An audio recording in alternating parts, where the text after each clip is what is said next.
je vous assure que Jésus est le Fils de Dieu. Je fais non, là t'es dans l'erreur, je fais arrête de dire des conneries. Là tu commences à me fatiguer, je fais Dieu n'a pas engendré, Dieu ne peut pas engendrer, c'est un péché. Et si tu crois en ça, tu vas en enfer. Reviens à l'islam, tu t'es égaré. Et tu sais ce qu'il me dit? Le gars il me dit bon, bah, on va pas discuter là-dessus. Il m'a fait si t'as un problème, Dieu t'aime. Mais moi tu sais, c'est des banalités, ça veut rien dire. Tu vas voir quelqu'un, tu vas lui dire aujourd'hui Dieu t'aime, Jésus t'aime. Ça veut rien dire. Le gars, je sors de prison, j'ai pas de thunes, je suis à la rue, j'ai pas de parents. Ça veut rien dire Jésus t'aime. Pour moi, je suis comme saint Thomas, il faut que je vois les choses. Donc ça rentre pas dans mon cœur, je suis fermé. Puis à un moment donné, la seule citation de la Bible que je connais, c'est mais si quelqu'un te frappe sur la joue droite, dans la joue. Je lui dis dans tout le monde. Je fais c'est vrai que dans la Bible, il a dit que ton Jésus là, il dit que si on te frappe sur la joue droite, tu dois tendre l'autre joue. Est-ce que c'est marqué ça? Il me dit oui. Alors je fais tu sais quoi? T'es chrétien? Il me dit oui. Ben je vais faire un test. Je lui dis je vais faire un test. Tu bêtes là-bas, c'est une... Je retire ses lunettes. Ah ouais vraiment, j'étais vraiment un. Ah, je te promets, hein, j'étais vraiment un violent. Hein. Je retire les lunettes et j'allais lui mettre une baffe magistrale. Et au moment où je lui retirais ses lunettes, moi je suis un gars de la rue. Quand je te dis la rue, moi c'est quoi? C'est à Paris, c'est les putes, c'est la rue, tu deviens vicieux.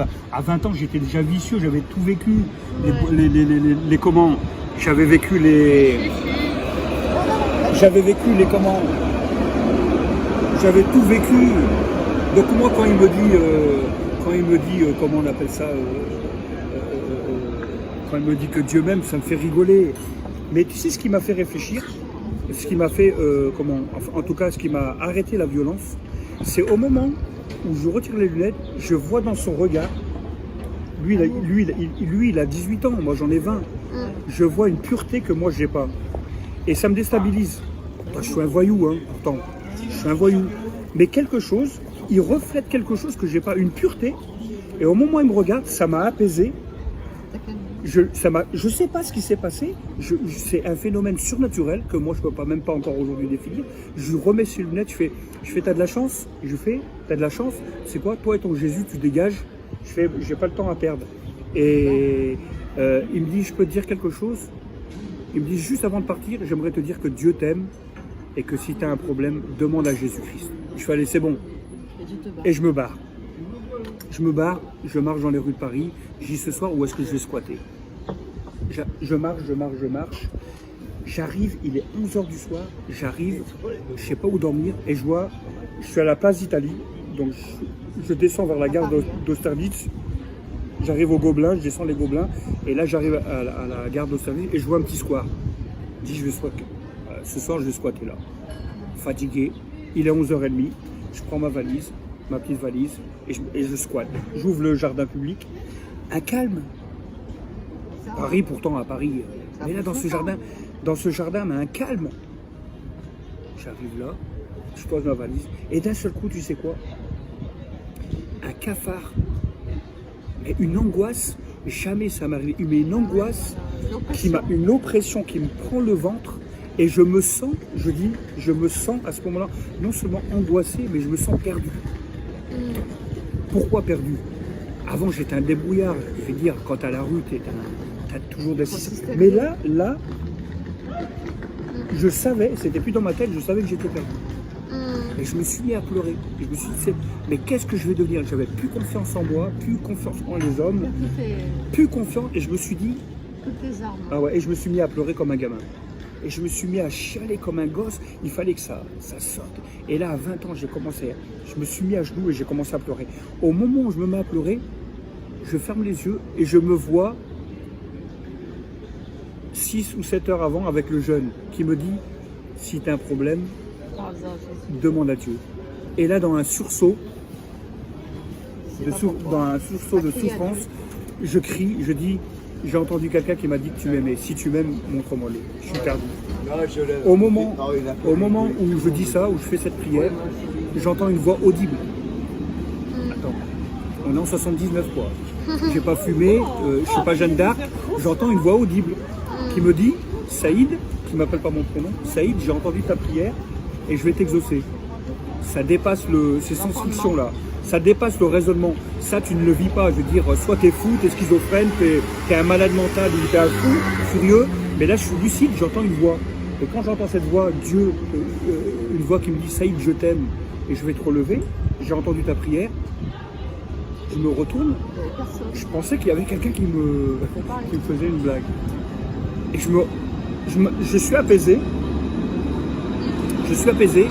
je reformule ma prière, je dis, si vraiment j'ai entendu, est-ce que je ne pourrais pas entendre une deuxième fois cette voix? Et la même voix, tranquille, là dans ce jardin, qui me dit, pourquoi tu doutes? Tu m'as demandé, je te réponds, j'existe et je te relèverai, Saïd. Incrédule, même si tu vois un miracle, on est tellement incrédule que je reformule ma prière. J'ai entendu 2 fois la voix, j'aimerais encore te demander quelque chose. Si vraiment, comme tu prétends que tu m'aimes, que tu lis, fais quelque chose mais que là, ça soit visible. Mais tu sais quoi? Et il y a quelque chose, au moment où je dis ça, là, je suis tout seul dans ce jardin, il y a quelque chose qui me tombe du ciel, quelque chose de surnaturel qui me visite de la tête jusqu'aux pieds, comme des frissons, mais comme un courant électrique qui me visite. C'est tellement fort que je tombe par terre. Et là, d'un seul coup, le doute que j'ai dans ma tête s'en va. Et là, ça descend un peu plus loin, ça descend dans mon cœur, et je sais que Dieu existe. Ça ne s'explique pas. Alors pour ceux qui voudraient que j'explique, ça ne s'explique pas, c'est surnaturel. Mais je sais que Dieu existe. Mais je dis, mais alors, si Dieu existe, c'est différent. J'ai toujours rien, je suis à la rue, pas de parents, je suis toujours à la rue. Mais j'ai une paix. Ouais. J'ai une paix. La paix qui surpasse toute intelligence. Une paix qui surpasse toute intelligence humaine. J'ai une paix, j'arrive même pas à définir. Moi-même, je me pose des questions. Je dis, mais comment se fait-il? Et qu'est-ce qui se passe? Je me sentais, la première fois dans ma vie, je me sentais bien. Et puis, je pose la bonne question à Dieu. Tu as 20 ans. J'ai 20 ans, À 20 ans. 79, j'ai 20 ans. Et là, je me pose la bonne question. Je fais, bon, Dieu, je dis, c'est pas possible. Même après cet événement exceptionnel, après cet événement surnaturel, c'est tellement fort que j'arrive pas à y croire. Je dis, mais tu existes, mais c'est pas possible. Je lui fais, mais t'es quel Dieu? T'es le Dieu des chrétiens, t'es le Dieu des musulmans, t'es le Dieu des témoins de Jéhovah, t'es quel Dieu? T'es le Dieu de qui? Et Dieu me répond pas. Dieu me répond pas à ce moment-là. Et Dieu me répond pas. Et c'est ce que je fais. Je lui pose la bonne question. Je fais, maintenant que je sais que tu existes, je ne sais pas qui tu es, mais tu vois ma situation, conduis-moi. Tu sais, j'ai rien du tout. Je suis à la rue. Oh, je dors. Je dors sur le banc. Le lendemain matin, je me réveille avec toujours la même paix. Je dis, c'est pas possible. La même sérénité, et puis une joie qui n'est pas due, même pas une joie qui est due au matériel parce que j'avais rien. Donc c'est une joie même pas humaine. J'avais une joie et une paix intérieure. Et à ce moment, je dis, c'est pas possible, ça m'a pas quitté. Et je suis en train de réfléchir à tout ce qui m'arrive. Et je me suis dit, comme j'avais pas d'argent, je me suis dit, bon, il y avait une petite fontaine, je me suis dit, je vais me laver là, à la fontaine. Et après, je vais aller en direction de la gare du Nord, je vais aller faire la Manche.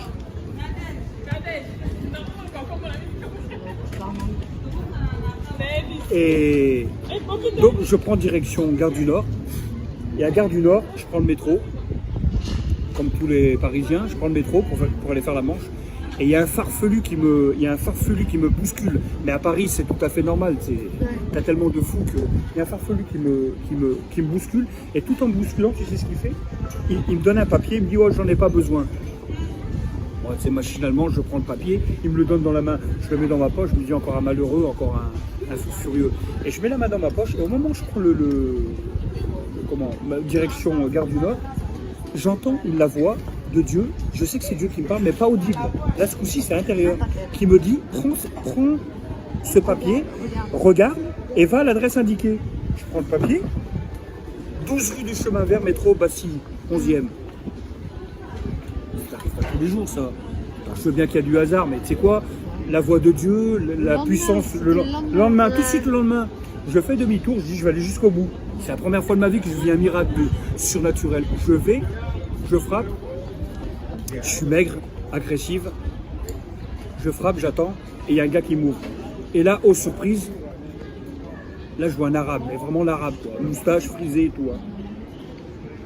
Et j'ai 20 ans, lui, il en a 50. Et je dis, bonjour, je fais t'es qui langage de jeu, je fais t'es qui Il me dit, moi, monsieur. Il me dit, jeune homme. Non, il me dit, jeune homme, moi, je suis Pierre Mokhtar. Pierre Mokhtar. Il me dit, je suis pasteur. Je ne comprends pas. Je dis, vous faites erreur. Ouais. Je fais Pierre Mokhtar, vous êtes arabe? Il me dit, je suis d'Algérie. Je fais que vous êtes de mon pays. Il me dit, oui. Et je ne comprends pas, pasteur. Il me dit, oui, je suis pasteur parce que Jésus-Christ a changé ma vie. Je fais, vous êtes tous des malades. Je le regarde, je fais, mais... Il ne savait pas que j'avais rencontré le jeune. Je fais, comment? Il me dit, Jésus-Christ a changé ma vie. Je fais, je comprends pas. Je fais, vous êtes musulman? Il me dit, non, j'ai accepté Jésus-Christ. Je fais, oh, mais vous êtes égaré. Et je reprends mon discours. Il me dit, on n'a pas le temps de discuter. Il me dit, écoute, on va pas discuter Coran. Il me dit, comment tu t'appelles? Je m'appelle Saïd. Il me dit, Saïd. Il me dit, ici, on aide les sortants de prison, les indigents, les gens de la rue et tout ça. Est-ce que c'est ton cas? Je ne réponds pas. Parce que pourquoi? Je ne veux pas tomber dans n'importe où, je ne veux pas tomber n'importe comment. Je le regarde et il me dit, est-ce que tu as faim? Alors là, j'avais faim. Alors j'ai dit oui, il me dit, ben, viens manger à ma table. On mange. Et pendant que je mange, j'essaie de le calculer. Bon, lui, il a 50 ans, j'en ai 20. Et je réfléchis à tout ce qui m'arrive. Je réfléchis, je dis après tout, c'est peut-être Dieu qui m'envoie cet homme. Puis je le regarde. Puis à un moment donné, je mange. Et dans ma tête, je me dis, purée, et dire que ce soir, je vais revenir là où j'ai dormi hier à la rue. Et le gars, il me laisse même pas finir ma pensée, il me dit, non, t'inquiète pas, je vais t'héberger pendant 1 an. Ouais. Attends, mais attends, je le regarde. T'as 20 ans, quoi, 20 ans, je le regarde. Il me dit, Saïd, je vais t'héberger pendant 1 an. Puis après, tu sais quoi, je le regarde comme ça, je mange, puis dans ma tête, je me dis, mais il est marrant, lui, j'ai même pas une thune pour prendre le train, j'ai rien du tout. Et lui, il m'arrête, il me dit, t'inquiète pas pour le train, je vais te payer ton billet de train. Ah ouais? Non. Attends, il n'y a qu'une personne qui connaît. Il n'y a que Dieu qui connaît tout ça, là. Ah ouais, c'est clair. Où il est médium, où il est devin, ou que je sais pas, moi. C'est clair. Mais il me dit, je vais t'héberger. Après, je me dis, mince. Je fais, ça va être difficile. Et puis après, je le regarde, je fais, mais ça va être difficile pour moi de travailler. J'étais un fainéant. Quand à la rue, tu penses pas travailler. Il me dit, tu sais ce que je vais faire aussi?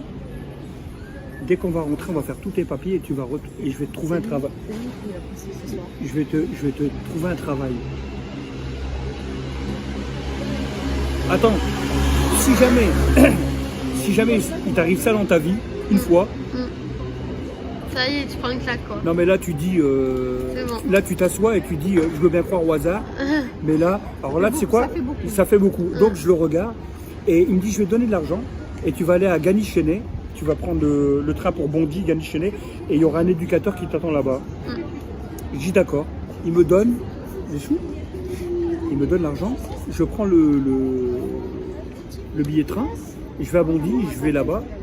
Et il y a un black, c'est un black qui me reçoit, un black chrétien, un pasteur. Et il me dit bonjour, il m'a dit, le pasteur Mokhtar m'a téléphoné, c'est vous le prénommé Saïd qui venez? J'ai dit oui.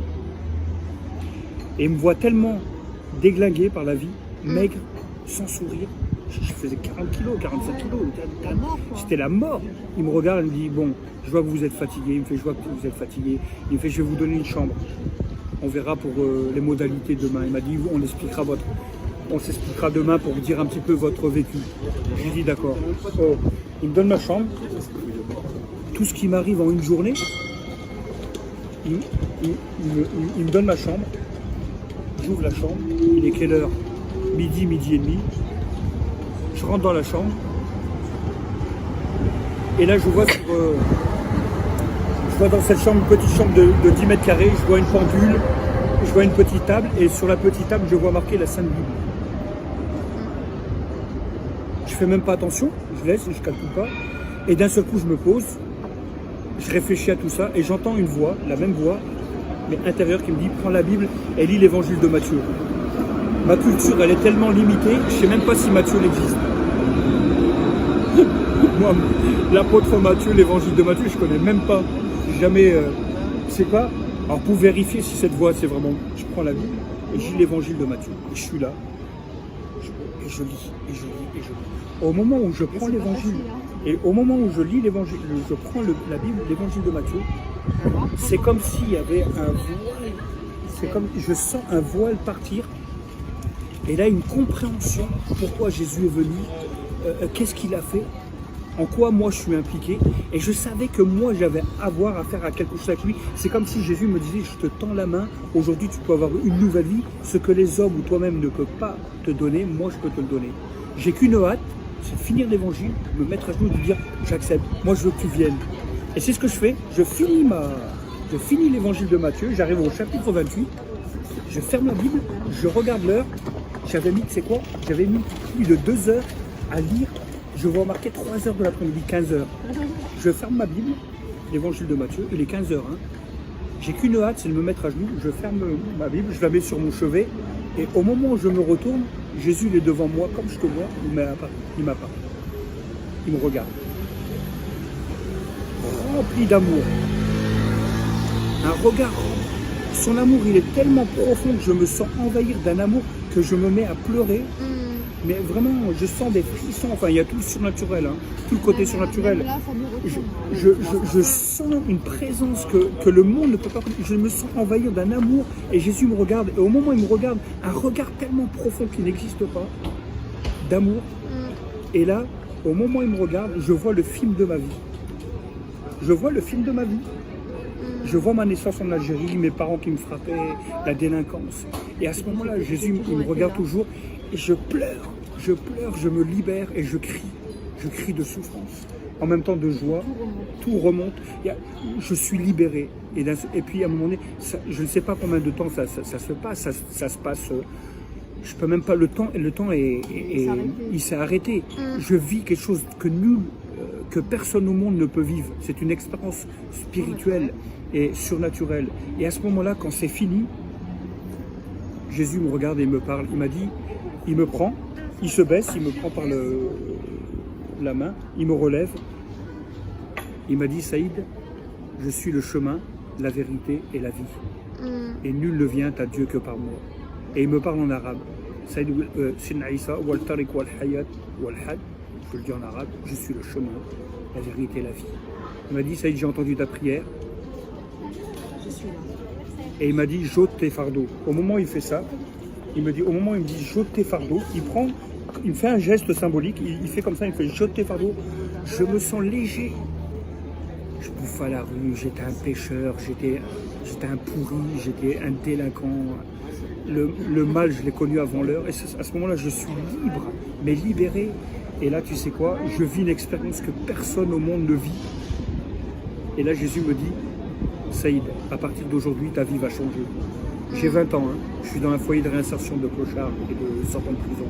Il me dit, je t'appelle à mon service, ce que j'ai fait pour toi, je veux que tu ailles le prêcher à tous les gens.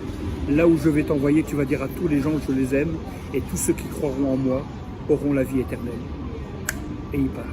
Et ça fait 40 ans. Aujourd'hui, je suis pasteur. C'est beau. C'est fort hein, comme histoire. Hein? C'est fort. Hein. Tu sens tu sens la présence de Dieu. Hein? Et depuis 40 ans, voilà. Et depuis ce jour-là, je prêche l'évangile.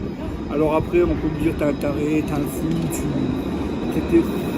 moi, j'ai assez de preuves. Ah. Tu sais ce que c'est ça? C'est l'action de Dieu.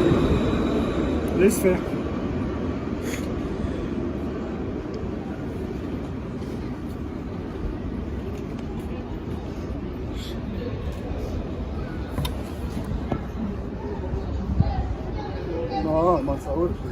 C'est fort.